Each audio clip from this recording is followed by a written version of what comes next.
Joining me now is Hindustan Awam Morcha's leader Jitin Ram Manjhi. Jitin Ram Manjhi से हमसे बात करने के लिए शुक्रिया।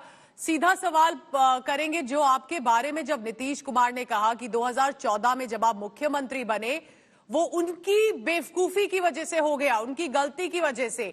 क्या उस जो कमेंट आपने सुना, आप तो इतने सीनियर नेता रहे हैं, तब पॉलिटिकल एक्सपीरियंस है आपके पास, तब आप जेडीयू में थे, जब आपने ये कमेंट सुना नीतीश कुमार से, क्या उसके बारे में आप कहेंगे?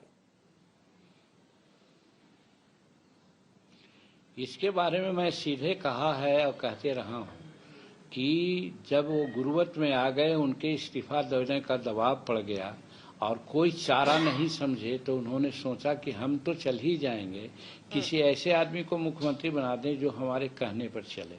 और उसमें वो जीतन मांझी को उन्होंने चुना कि एक दलित परिवार, महादलित परिवार से आता है, इसको जो कहेंगे वो करेगा। इसीलिए लाचारी में ये समझ के कि हम डिफैक्टो चीफ मिनिस्टर रहेंगे और बनाया। और बात भी सही है, ओथ लेने के बाद मंत्रिमंडल कैसे बनता है, मुख्यमंत्री का प्रायोरिटी होती है, जानते हैं। विभाग किसको दिया जाता है, मुख्यमंत्री का प्रोरेटिव होता है। लेकिन सब में उन्होंने एक सूची भेजी, किसी पदाधिकारी या किसी एमएलए के माध्यम से नहीं, चपरासी के माध्यम से, और उस पर हमें दस्तखत करना पड़ा।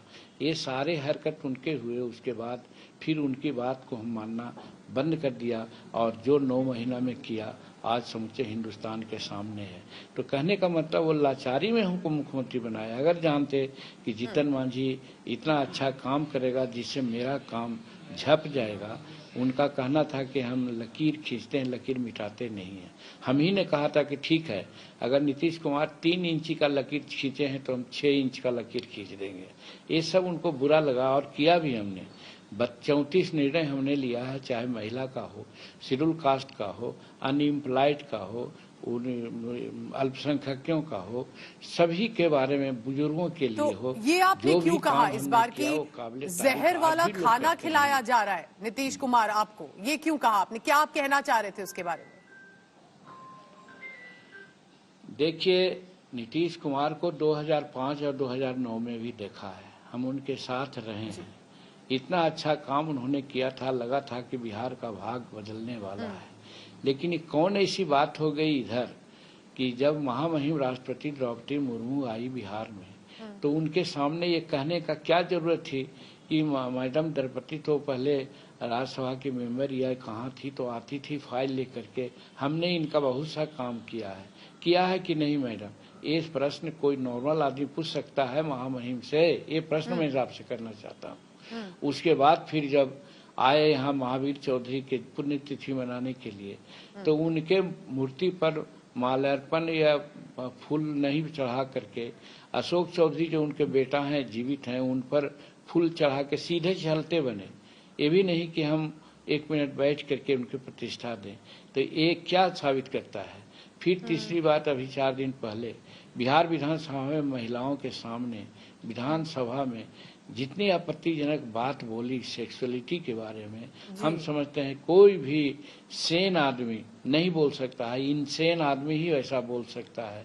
इससे भी दिमाग में लगता है कि उनका दिमाग दिनों दिन खपत हो रहा है, खराब हो रहा है। और फिर कल की स्थिति आई कि हम तो सिर्फ ये बोल रहे थे कि ये बहुत अच्छा निर्णय है कि आप इन्हांस कर रहे हैं रिजर्वेशन का, इन्हांस कर रहे हैं पदों का। तो वैसी परिस्थिति में आप कीजिए, हम लोग का सबका समर्थन है। सब लोगों ने कहा कि इसको यूनानिमसली रिजोल्व कीजिए। लेकिन हमने जानना चाहा कि अभी तक जो बैकलॉग है, अभी तक जो शेड्यूल कास्ट का आरक्षण का मामला है, चाहे प्रमोशन हो चाहे नियुक्ति हो, इसके बारे में समीक्षा किया गया है क्या? डॉक्टर अंबेडकर साहब ही जब प्रावधान कर रहे थे आरक्षण का, तो उन्होंने 10 वर्ष में समीक्षा करने की बात कही थी। तो बिना समीक्षा किए अगर बढ़ा दीजिए 50%, उससे कोई फायदा नहीं है। आप समीक्षा कीजिए। हमने उदाहरण दिया उनको कि 1971 से यहाँ रोस्टर नियम लागू है, अभी तक 16% प्रमोशन में आरक्षण होना चाहिए था, जो अभी डाटा बताता है बिहार का कि 3.7 है। आप 1 शताब्दी बीत गया, 1 शताब्दी और आएगा तो शायद 10% आरक्षण होगा। क्या यही गति से चलना चाहिए? यही तो मैं पूछ रहा था उनसे। इसी पर वो भड़क गए कि ये कुछ जानता नहीं है, इसको हमने मुख्यमंत्री बनाया, इत्यादि इत्यादि जो अनर्गल बात कही। तो मैं उससे विक्षिप्त नहीं हूँ, दुखी नहीं हूँ। वो शेड्यूल कास्ट के समाज एज ए होल को उन्होंने अपमानित किया। आज यहाँ का बच्चा बच्चा पदाधिकारी जो शेड्यूल कास्ट और शेड्यूल कास्ट से हमदर्दी रखने वाले लोग हैं, आज आहत हैं और ये सोच रहे हैं कि माननीय मुख्यमंत्री ऐसा क्यों बोल गए। तो इसका खमियाजा उनको तो भुगतना पड़ेगा ही, लेकिन ये सब जो बात उन्होंने की है सब नॉर्मल बात की है। आप कह रहे हैं कि उन्होंने आपको नहीं, एक पूरे समाज को, शेड्यूल कास्ट जो है उनको, जब आपने सवाल उठाया कास्ट सर्वे पे तो उन्होंने पूरे समाज को इंसल्ट किया, प्रेसिडेंट मुर्मू को तक उन्होंने इंसल्ट किया और गलत शब्द उन्होंने यूज किए, स्पेसिफिकली जो अभी वो पॉपुलेशन कंट्रोल पे जब बात कर रहे थे। आपने हमसे बात की, जितिन राम मांझी जी, बहुत बहुत धन्यवाद। And will try and get a reaction from Nitish Kumar also that he is been insulting one after another, specifically at a time that he is a chief minister and does not realise the choice of words.